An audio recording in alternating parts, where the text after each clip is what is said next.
शैविज्म और कश्मीरी शैविज्म की अगर बात की जाए तो पूरे भारतवर्ष में इनका डंका बजता है। खासतौर पे आज हम श्रीनगर में हैं और महाशिवरात्रि का पावन उत्सव जो है आज मनाया जा रहा है खीर भवानी में। उसके अलावा पूरे हिंदुस्तान में मनाया जा रहा है और इस दिन जो है कश्मीर हेरिटेज फेस्टिवल जो है श्रीनगर में मनाया जा रहा है। और Kashmir heritage festival district admission Srinagar और Indira Gandhi national centre for arts के द्वारा जो है यहाँ पे आयोजित किया गया है। और इसी आयोजन में जो है पॉडकास्ट की सीरीज भी यहाँ पे शुरू की गई है। आज हम बहुत ही इंपॉर्टेंट टॉपिक के ऊपर बात करने जा रहे हैं जो कि शैविज्म के बारे में है और ख़ास तौर पे कश्मीरी शैविज्म क्या है, किस तरीके से कश्मीर में आया और किस तरीके से कश्मीर की सभ्यता के साथ, कश्मीरी कल्चर के साथ जो है वो आज भी जिंदा है। तो हमारे साथ है हमारे मेहमान जिनकी तारीफ जितनी की जाए उतनी कम है। उनसे बातचीत करेंगे, उनसे पूछेंगे कि कश्मीरी शैविज्म क्या है, ये किस तरीके से बाकी शैविज्म से अलग है और किस तरीके से इसने अपनी रूट्स आज भी कश्मीर में जो है रखी हैं। आज भी वो रूट्स दिखती हैं और आज भी उन रूट्स को पढ़ने के लिए लोग दूर दूर से आते हैं, इवन बाहर के मुल्कों से भी कश्मीर आते हैं। हमारे साथ है डॉक्टर हारून रशीद जिन्होंने अपनी जो पीएचडी है, अपनी रिसर्च जो है वो कश्मीरी शैविज्म के ऊपर की है और ख़ास तौर पे कश्मीर के रहने वाले हैं। और इनका जो कश्मीरी शैविज्म के साथ लगाव है वो देखते हुए मैं भी हैरान हो गया कि हारून रशीद कश्मीर शैविज्म को किस तरीके से जान रहा है और किस तरीके से इसके रूट्स तक जा रहा है। तो आपका स्वागत है कश्मीर हेरिटेज फेस्टिवल के पॉडकास्ट में। मेरा सबसे पहला ये सवाल है कि शैविज्म की अगर बात की जाए तो बहुत गहरा, बहुत बड़ा टॉपिक है ये, लेकिन इसमें कश्मीरी शैविज्म बाकी शैविज्म से किस तरह अलग? सबसे पहले मैं आप लोगों का बहुत ही शुक्रगुजार हूँ कि आपने मुझे यहाँ पे इनवाइट किया इस बहुत ही इम्पोर्टेंट टॉपिक पे चर्चा करने के लिए। तो अजहर जी, जो सबसे पहला आपका सवाल है कि कश्मीर शैविज्म जो है बाकी शैव ट्रेडिशन से कैसे अलग है, ये बहुत ही प्यारा सवाल है, बहुत ही इंपॉर्टेंट है, हमें जान लेना चाहिए। देखिए अजहर जी, जब हम सबसे पहले शैविज्म की बात करते हैं और शैव ट्रेडिशन की बात करते हैं तो शैविज्म या शैव ट्रेडिशन वो ट्रेडिशन होता है हिंदुइज्म में जो भगवान शिव को सुप्रीम अथॉरिटी मानता है। हमारे इंडिया में बहुत प्रकार के शैव संप्रदाय, शैव ट्रेडिशंस इमर्ज हो गए हैं। प्राचीन भारत से लेके अब तक लोग उनको फॉलो करते हैं, प्रैक्टिस करते हैं। तो जैसे हम अर्लीस्ट फॉर्म ऑफ शैविज्म की जब हम बात करते हैं तो उसको स्कॉलर्स पाशुपत शैविज्म कहते हैं। अब जो ये पाशुपत शैविज्म था ये ज्यादा एस्थेटिक ट्रेडिशन था, जो लोग बिल्कुल संन्यास लेके घूमते रहते थे अपनी मालाई पहन के। तो ये वो नॉर्मल जिंदगी ये लोग नहीं गुजारते थे जो पाशुपत शैविज्म फॉलो करते थे। और ये वाला शैविज्म जो था ये वेदास को सुप्रीम अथॉरिटी मानता था। उसके बाद एक और प्रकार का शैविज्म हमें देखने को मिलता है हमारे इंडियन सब कॉन्टिनेंट में, उसको हम वैदिक पौराणिक शैव ट्रेडिशन कहते हैं। यानी ये वो शैविज्म है जो वेदास और पुराणस को सुप्रीम अथॉरिटी मानता है। और जो ये इस प्रकार का शैविज्म, वैदिक पौराणिक शैविज्म है, ये भगवान शिव को एक आइडल के फॉर्म में वर्शिप करता है। आप देखते हैं अक्सर मंदिरों में जो भगवान शिव की मूर्ति होती है, जटा है, गले में वासुकी है, तो उस प्रकार की मूर्ति को वो पूजा करते हैं। इसी तरीके से जब हम साउथ की ओर जाते हैं, चाहे तमिलनाडु की बात हो और चाहे कर्नाटक की बात हो, वहां से हमें दो और प्रकार के शैव ट्रेडिशन मिलते हैं। जब हम कर्नाटक की बात करते हैं तो वहां पे हमें वीर शैव ट्रेडिशन मिलता है। तो वीर शैव ट्रेडिशन कास्ट को नहीं मानता था, सोशल डिफरेंसेस को नहीं मानता था। और इसका जो फाउंडर था उसको हम भगवान बसावा कहते हैं और काफी इसके बड़े सेंट्स गुजरे हैं। और इसकी जो फिलॉसफी थी वो थी क्वालिफाइड डुअलिज्म। जैसे अब रामानुजी जी की बात करते हैं, बिल्कुल जो इनका वर्जन ऑफ वेदांत है वो ये वाला ट्रेडिशन उस फिलॉसफी को मानता था। इसी तरीके से जब हम शैव सिद्धांत की बात करते हैं जो तमिलनाडु में पाया जाता है, वो शैविज्म उसका फिलॉसफी ड्यूअल है, वो भगवान और दुनिया को अलग अलग मानते हैं, एक नहीं मानते, सेपरेट मानते हैं, जिसको हम द्वैत कहते हैं या ड्यूअल फिलॉसफी कहते हैं। देखिए जब कश्मीर शैविज्म की बात करते हैं, हमारा कश्मीर शैविज्म स्क्रिप्चुरल अथॉरिटी के बेसिस पे ये तंत्र को ज्यादा इंपॉर्टेंस देता है, वेद को नहीं। लेकिन इसका मतलब ये नहीं कि वेद को नहीं मानता, ये वेद को भी मानता है, लेकिन सबसे इंपॉर्टेंट सोर्स जो इसके फिलॉसफी को लेके है, थियोलॉजी को लेके, वो है तंत्र। कश्मीर शैविज्म 92 तंत्रों को मानता है और उसमें से 64 ज्यादा उन तंत्रों को मानता है जो अद्वैत फिलॉसफी प्रीच करते हैं, नॉन ड्युअल फिलॉसफी प्रीच करते हैं। ये एक है। दूसरा जो हमारे कश्मीर शैविज्म की जो फिलॉसफी थी वो नॉन ड्युअल है, अद्वैत है, जो कहते हैं कि भगवान, गॉड और पूरा यूनिवर्स ये एक ही है। एक ही है। जैसे शिव सूत्र ओपन ही होते चैतन्यम आत्मा, चैतन्य और कॉन्शियसनेस इज द आत्मा ऑफ एवरीथिंग और द सोल ऑफ एवरीथिंग। या पृथ्वी की हृदय क्षेमराज की स्टार्ट ही होती है कि चित्ती स्वतंत्र विश्व सिद्धि हेतु, चित्ती और consciousness which is independent is the source of everything. So इसकी फिलॉसफी नॉन ड्युअल। ये कहते हैं आप ये कहना चाहते हैं कि एनर्जी बेस्ड है ये, मतलब जो एक मन के अंदर जो चीजें हैं आपकी और जो पूरे यूनिवर्स में चीजें चल रही हैं वो एक ही है, वो एक ही है और ये सब कुछ जो है शिव जी के अंदर ही, उसके अलग नहीं है। इसी तरीके से जो हमारा कश्मीर शैविज्म है ये कास्ट को नहीं मानता है। अच्छा। कुछ स्कॉलर्स कहते हैं कि यहाँ आउटकास्ट भी आ सकता है, वो इसको पढ़ सकता है और फिर दूसरों को पढ़ा भी सकता है। इसी तरीके से जो हमारा कश्मीर शैविज्म ये सोशल डिफरेंसेस को नहीं मानता है। अच्छा। हाँ, और इंपॉर्टेंट चीज ये रिचुअल्स को नहीं मानता है। अच्छा, किसी रिचुअल? हाँ, रिचुअल है लेकिन एक कम इंपॉर्टेंस देता है रिचुअल को। अच्छा। जो जैसे मैं आपको एग्जांपल दे देता हूं कि इसका जो सबसे इंपॉर्टेंट तंत्र है एक उसको हम कहते हैं विज्ञान भैरव तंत्र। तो विज्ञान भैरव तंत्र स्टार्ट होता है एक कॉन्वर्सेशन से, जब भैरव और भैरवी की बातचीत होती है, शिव और पार्वती जी की। तो Parvati ji in the form of Bhairavi पूछती है भैरव से, शिव जी से कि oh Bhairav tell me what you are, आप हो क्या? Are you something whose realizations have 9 forms? Or are you sound? Because in Sanskrit, Ravaha means sound and Bhairav means one who is beyond sound.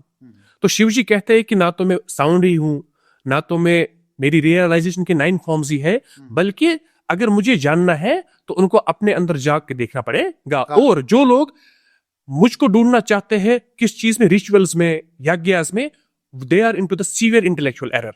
तो main rituals से, सब चीजों से परे।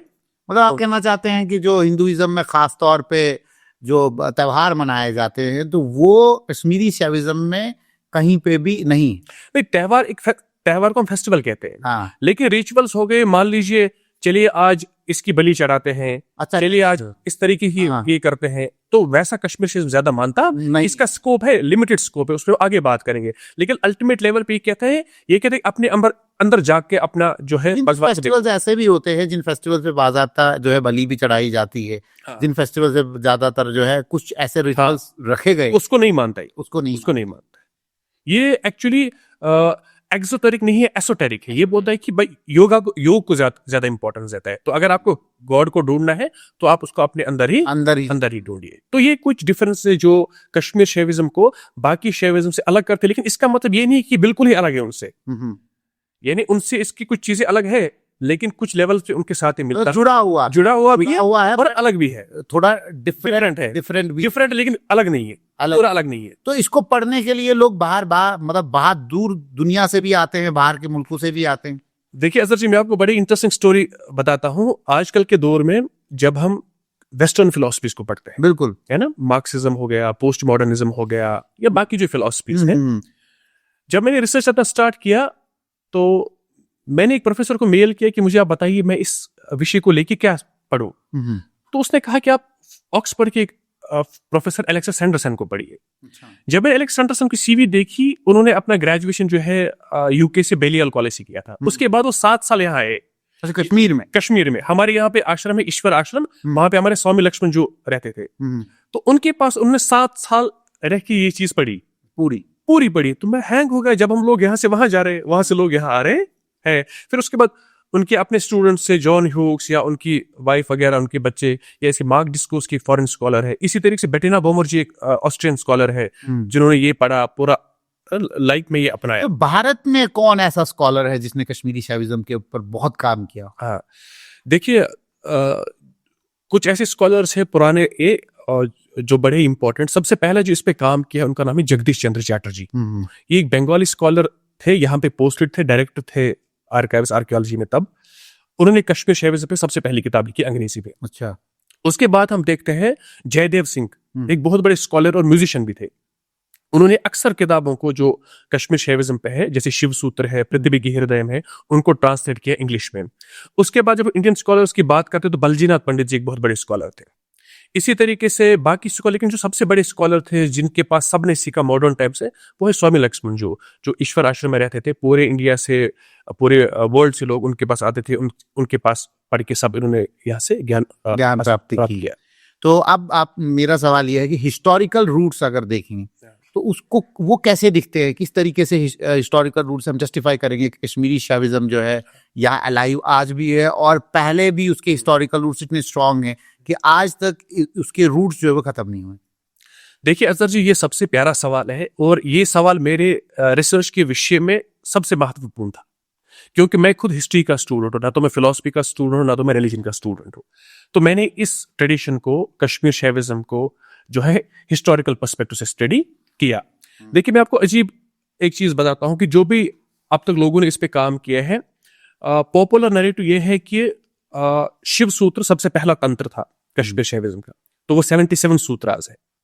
तो कहते हैं कि ये 77 सूत्र जो है लॉर्ड शिव ने आचार्य वासुगुप्त पे महादेव माउंटेन पे रिवील कि महादेव माउंटेन हो गया दाशीगाम के पीछे वाला माउंटेन जो है, अभी भी वहां पे दाशीगाम के अंदर से अगर आप जाएंगे, वहां 5-6 किलोमीटर अंदर से, पार्क के अंदर से एक जगह शंकर पाल, तो वो पाल अभी भी मौजूद है जहां पे कश्मीर शैविज्म के ट्रेडिशन के हिसाब से 77 शिव सूत्र लॉर्ड शिव ने आचार्य वासुगुप्त पे स्टार्ट रिवील किए। वहां से जो है 9वीं शताब्दी से कश्मीर शैविज्म का आना स्टार्ट हो गया।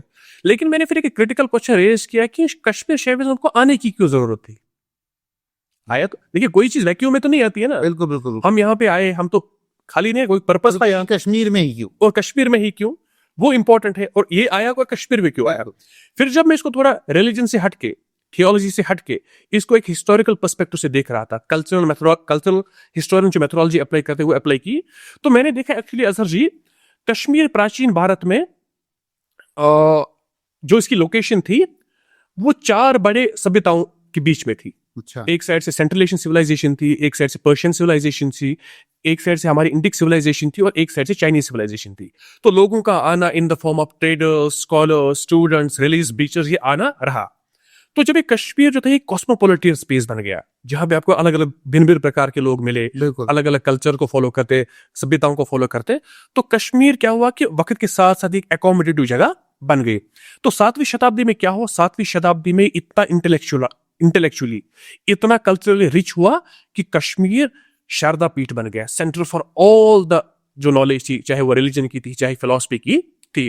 तो सारे लोग यहाँ पढ़ने आते थे। हाँ, तो होता क्या था, अब इसी 7वीं शताब्दी में क्या होता है कि एक इंपॉर्टेंट डायनास्टी जो है विराजमान होती है कश्मीर में, उनको हम कारकोटास कहते हैं, जिनके फाउंडर दुर्लभ अवर्धन थे और उनके सबसे बढ़िया जो रूलर थे, बहुत ही उनको हम कहते हैं हम ललित आदित्य मुक्तपीर। तो उनके टाइम पीरियड में उन्होंने कश्मीर को खाली एक किंगडम तक ही सीमित नहीं रखा, बल्कि उन्होंने कहा हम इसको एम्पायर बनाएंगे, Kashmir will be the centre of the entire Indian empire, क्योंकि तब नॉर्थ इंडिया में गुप्ता एम्पायर डिक्लाइन हो चुका था। तो कारकोटा रूलर्स कहते हैं कि हमें खाली इसको किंगडम नहीं बनानी है, हमें इसको पूरा साम्राज्य बनाना है। तो इन्होंने क्या किया, besides doing expansion north India में, कन्नौज में, साउथ में, इन्होंने क्या किया काम, टेरिटरीज को ऑक्यूपाई करने के साथ साथ वहां से स्कॉलर्स यहाँ से लाई। जैसे अभिनव गुप्त जो हमारे 10th 11th सेंचुरी की बड़ी फेमस स्कॉलर कश्मीर शैविज्म के, वो खुद 37th आहनिका अपने तंत्रलोक में लिखते हैं कि जो मेरे परदादा थे अत्रिगुप्त, उनको किंग ललित आदित्य ने जो है कन्नौज से यहाँ लाया था रस पे डिस्कोर्स के लिए। इन्हें रस पे आप जो है लेक्चर्स यहाँ पे दे दें। जब स्कॉलर्स लाए गए तो यहाँ पे फिलॉसफी के जो थे, रिलीजन के जो थे, एस्थेटिक्स के जो थे, या बाकी भिन्न भिन्न प्रकारों के स्कॉलर्स थे, तो यहाँ पे उनमें संवाद हो गया। और जो संवाद हो गया, उसी संवाद का आउटकम क्या था कि लोगों ने कश्मीर शैविज्म को यहाँ जो है अपने हिसाब से सेट किया कि अलग अलग चीजों से लेके कश्मीर शैविज्म की स्थापना हो गई। क्योंकि कश्मीर शैविज्म का अगर थियोलॉजिकली हम देखते हैं, फिलोसॉफिकली देखते हैं, स्क्रिप्चुरल अथॉरिटी इसकी हम देखते हैं, हम कहते हैं, हम इसलिए कहते हैं कश्मीर शैविज्म जो था, कश्मीर शैविज्म इसका नाम क्यों है, आप इसको इस कॉन्टेक्स्ट में नहीं लीजिएगा कि ये इंडिजीनियस था। अच्छा। अगर हम इसको इस कॉन्टेक्स्ट में लेंगे इंडिजीनियस, फिर वो गलत हो जाएगा। अब कश्मीर शैविज्म का असल नाम कश्मीरी शैविज्म है नहीं, इसका जो शास्त्रों में नाम है या तो इसको त्रिक दर्शन कहते हैं या त्रिक शैव ट्रेडिशन कहते हैं या प्रत्यभिज्ञ दर्शन कहते हैं। अब कश्मीर शैविज्म 19th सेंचुरी में जगदीश चंद्र चटर्जी, 20th सेंचुरी उसने जगदीश चंद्र चटर्जी जो हमारे स्कॉलर थे उन्होंने नाम दे दिया। तो जब हम कश्मीर शैविज्म पढ़ते हैं हम देखते हैं जिन स्कॉलर से इस पे कंट्रीब्यूट किया इसके ओरिजिन होने में, जिन शास्त्रों से ये एमर्ज हो गया या जिन फिलोसॉफिकल नुआंसेस से ये एमर्ज हो गया, वो सारे इंडिक सिविलाइजेशन में तब मौजूद थे। तो इसीलिए मैं कहता हूँ कश्मीर शैविज्म अलग था लेकिन बिल्कुल ही कटा बाकी ट्रेडिशन से नहीं था। Rather Kashmir Shaivism was influenced by the philosophical, religious and cultural tradition of the Indian civilisation. इसीलिए हम देखते हैं कि कश्मीर शैविज्म इस कॉन्टेक्स्ट में कहते हैं कि कश्मीर में एमर्ज हो गया, न कि ये बिल्कुल अलग था या बिल्कुल एक आइसोलेशन में एमर्ज नहीं हुआ।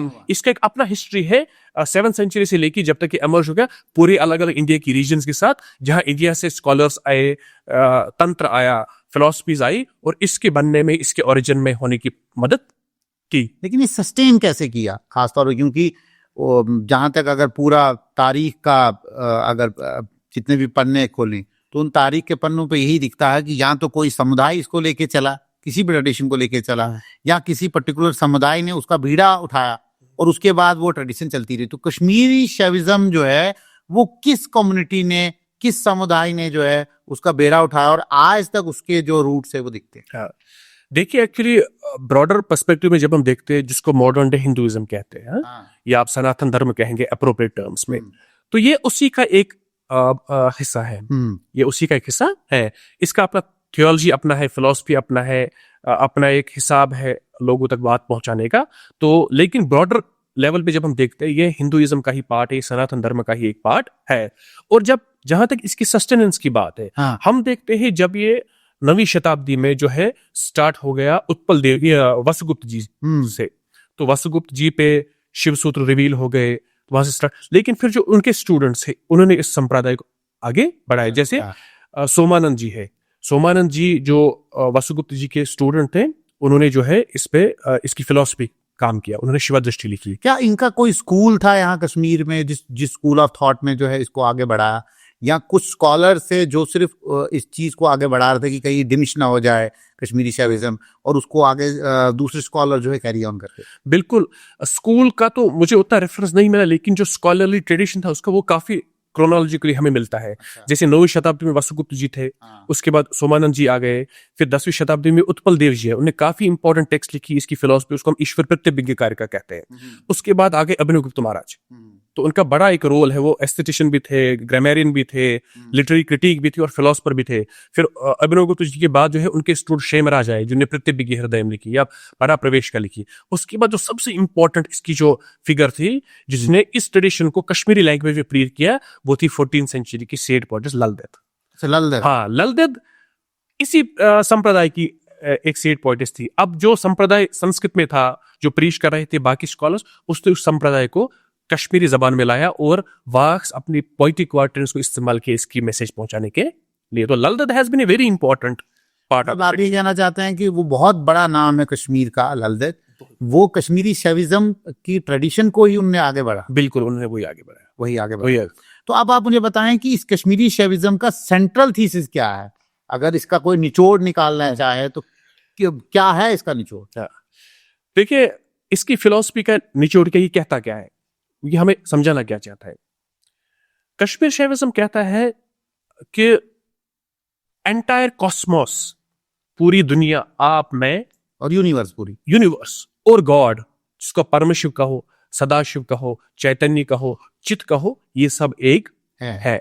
हम सब शिव के एग्जिस्टेंस से बाहर नहीं है। ये जो सारी मैनिफेस्टेशन है शिव की शक्ति की है, यानी उसकी पावर की है, और वो शक्ति भी उससे अलग, जो भी कुछ है ये उनके अंदर ही है, ये उनके बाहर नहीं है।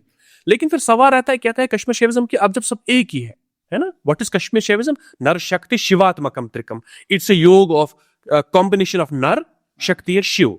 नर मीन्स लिमिटेड बीइंग और this universe, and Shakti means his power, which is a mediator between Shiv and this universal creation, और शिव। तो अगर सभी एक ही है, फिर अब हम क्यों कहते हैं कि अजहर जी है, हारून है, या तालिब जी है, तो ये एक ही है। तो कश्मीर शैविज्म कहता है कि सब कुछ एक ही है, लेकिन अब आप इसको दो क्यों समझ रहे हैं? क्योंकि आप पे 6 मलाज है, 6 लिमिटेशंस है, जिससे आपको एक होने का जो पर्सपेक्टिव था वो खत्म किया। वो है माया, नियति, कला, काल, विद्या और राग। Attachment, 6 attachments, 6 मलाज। तो कश्मीर शैविज्म कहता है कि भाई आप इन 6 मलाज को हटाओ अपने आप से। वो कैसे आप हटाओगे, उसके लिए कश्मीर शैविज्म जो है 3 पाथों की बात करता है। आनव उपाय, शाक्तो उपाय और शंभव उपाय।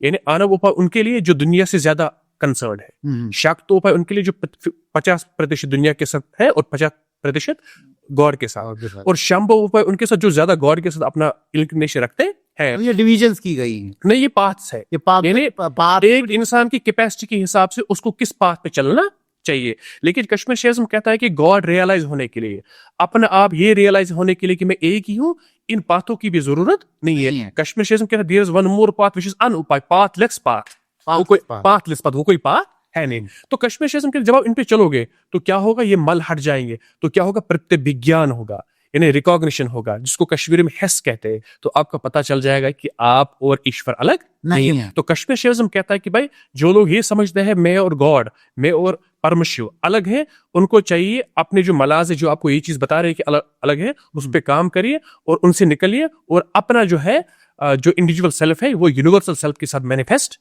करिए। तो जिसको कश्मीर शैविज्म कहता है कि यही सेलिब्रेशन है, अपने आप को जानना कि मैं परमशिव से अलग, मैं एक ही हूँ, मैं एक ही हूँ। हाँ। और मेरे अंदर सारी एनर्जी, मेरी अंदर सब, अरे मैं ही हूँ, मैं ही मैं ही हूँ, मैं ही हूँ। मैं ही हूँ। तो अब मेरा आखिरी सवाल है आपसे, और आखिरी सवाल ये है कि कश्मीरी सोसाइटी के ऊपर कश्मीरी शैविज्म का क्या प्रभाव है?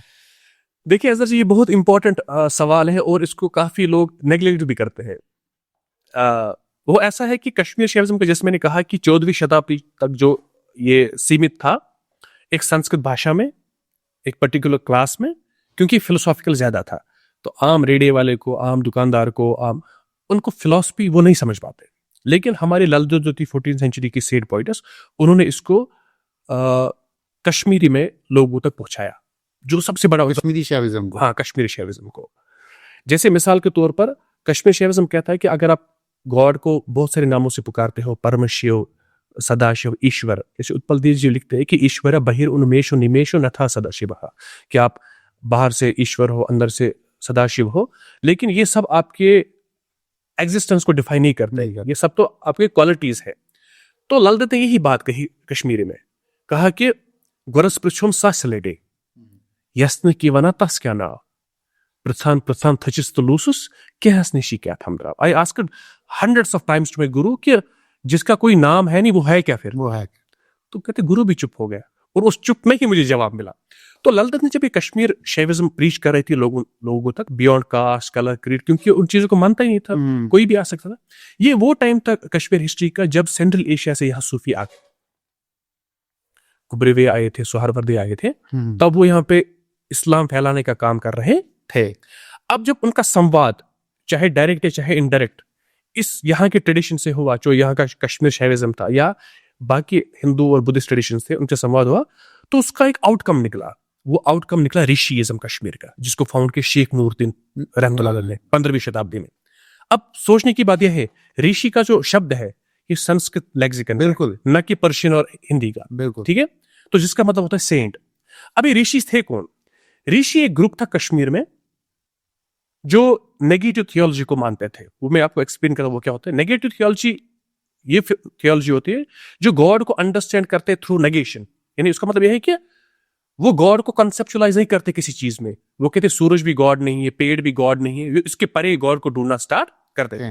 जब वो गॉड को ढूंढते थे, ये एक वो ग्रुप था जो ओपन था डिबेट डिस्कशन के लिए। तो क्या हुआ कि जो इस्लाम यहाँ पे आया, जब संवाद हुआ ऑलरेडी ट्रेडिशंस के दरमियान और इस्लाम के दरमियान, तो ये ऋषिइज्म इमर्ज हो गया। तो ऋषिइज्म तो थियोलॉजिकली अब मुस्लिम ट्रेडिशन था, लेकिन जो इनकी प्रैक्टिस थी, जो इनका लाइफस्टाइल था, वो वही पुराना हिंदू बुद्धिज्म से मिलता था। फॉर एग्जाम्पल, नुंद्रिश के इस्लाम को स्कॉलर्स लिखते हैं कि हिज इस्लाम वाज अ सहज इस्लाम। सहज is a Sanskrit term which means spontaneous और सिंपल। क्यों सहज क्यों था? दो कारण थे इसके। पहला, नुंद्रिश प्रीचड इस्लाम इन अ हिंदू बुद्धिस्ट वोकैबुलरी। उन्होंने ग्वर का टर्म इस्तेमाल किया, अहंकार, लोभ, मोह। एक मैं आपको श्रुक सुनाता हूं नुंद्रिश का। नुंद्रिश कहते हैं कि पोजयोद बोजक 5 नुमरक नतमाज नुमरक दबक नमाज शिवस्त शुनिस युद्ध मिल करक Siddho Soichya Siddhantar Nemas. If you want to, Nundri says कि अगर आपको गॉड जानना है तो अपने सेंसेस को बैंड करिए, गुरु खोज करिए, वरना बॉडी नमाज पढ़ते हुए बॉडी ऊपर वाले के सामने पता ही नहीं, नमाज तो पढ़ रहे, दिमाग पता नहीं, दिमाग कहीं और। वो कहते हैं अगर आपको गॉड को ढूंढना है, if you are able to fuse Shiva with the shunya, Shiva is a Param Shiva, shunya is a proper Buddhist philosophy, then you will be able to know the ultimate reality. अब जो ये ऋषि संप्रदाय अमर्श हुआ जो थियोलॉजिकली मुस्लिम था, और लेकिन इनमें हिंदू बुद्धिस्ट वोकैबुलरी में इन्होंने इस्लाम पेश किया। दूसरा इनका डिफरेंस कैसा था मेन स्ट्रीम इस्लाम या सूफी इस्लाम से, इन्होंने शादी नहीं की, जो जिसमें इस्लाम की आपको इजाजत है नहीं कि आपको शादी करनी, ये सुन्नत है। इन्होंने मीट खाया नहीं, और काफी स्कॉलर्स कहते हैं कि जब भी मुसलमान बने इन्होंने नमाजें मस्जिदों में अब नहीं पढ़ी, इन्होंने उन्हीं केवल में नमाजें पढ़ी जहां पहले ही पूजा करते थे। तो अब जो ये ऋषि एक ग्रुप था, ये वो लोग थे जो हिंदू संप्रदाय से भी इन्फ्लुएंस्ड थे, बुद्धिस्ट संप्रदाय से भी, इस्लाम से भी। तो besides preaching the message of Islam, और ये गांव-गांव जब गए ये सबको एक मानते थे क्योंकि इन सब संप्रदाय से बिलोंग करते थे। बिल्कुल। तो इनकी वजह से कश्मीर में brotherhood, peace, love, living of togetherness का एक कॉन्सेप्ट आइडिया फिल्ट्रेशन नहीं हुई। और जो ये पीस, लव, ब्रदरहुड जो था या एक साथ रहने की जो बात थी, इसी को हम फिर मॉडर्न टाइम्स में जो है सिंक्रेटिक कल्चर कहते हैं, कंपोजिट कल्चर कहते हैं, और स्कॉलर इसको कश्मीरियत कहते हैं। तो कश्मीरियत या सिंक्रेटिक कल्चर या कंपोजिट कल्चर या कश्मीरी में जिसको कौशल कहते हैं, that was outcome of the interaction between the Kashmir Shaivism, Sufism, other Hindu traditions, Buddhism, जिसकी वजह से हिंदू, मुसलमान, सिख बहुत रिसेंट तक जो है एक साथ आते हैं। ये कहना है कि जितने भी रूट्स कश्मीर में थे, वो बुद्धिज्म के रूट्स हों, वो हिंदुइज्म के रूट्स हों, या वो इस्लाम के रूट्स हों, वो मर्ज हो गया, और उसकी मर्जेंस की वजह से जो है यहाँ पे पीस, लव और हार्मनी बिल्कुल ही। और तभी यहाँ अगर हिंदू पंडित हों या कश्मीरी पंडित हो या कश्मीरी मुस्लिम्स हो, उनके बीच में ब्रदरहुड जो है इंटैक्ट था। इंटैक्ट आप देखते हो, फॉर एग्जाम्पल जो हमारे कश्मीरी पंडित्स हैं वो तो आज भी सूफी श्राइन्स पे जाते हैं। बिल्कुल। नुंदृषि श्राइन पे आज भी, मैं आपको एक एपिसोड बताता हूँ बिल्कुल मुख्तसर, जो इस पूरी बात का खुलासा है। मैं एक ऑथर पढ़ रहा था, उनका नाम है जय श्री काक ओडिन, कश्मीरी पंडित है, हवाई में पढ़ाती है अभी यूएसए में। उन्होंने एक किताब लिखी है लल्ला टू नूरुद्दीन, मोतीलाल बनारसी दास ने इस किताब को छापा है। जब मैं इस किताब का इंट्रोडक्शन पढ़ रहा था तो वो कहती है कि कश्मीर में मुझे 2007 में आना था इसी ऋषि सूफी ट्रेडिशन पे रिसर्च करने के लिए, लेकिन मैं डर रही थी क्योंकि पंडित यहाँ से चले गए थे तो वो रहते नहीं थे। तो ये था कि अब वहां पे हालात खराब है, मैं कैसे आऊं। तो वो लिखते कि जब मैं कश्मीर पहुंची तो ये ठीक ही लगा। उसके बाद कुछ दिनों के बाद मुझे नुंद्रिश के श्राइन पे जाना था, सार। वो कहती जब मैं गाड़ी में जा रही थी तो मैं सोच रही चलो पहले तो वहां पे हिंदू मुस्लिम एक साथ होते थे, seeking blessings of the saint, वो अपना क्या पता नहीं, क्या पता है वहां पे, नहीं है वहां पे, तो अब तो नहीं होंगे। वो कहते अब तो नहीं होंगे क्योंकि पंडित तो यहाँ से माइग्रेट कर चुके हैं, तो अब तो है नहीं वहां पे पंडित।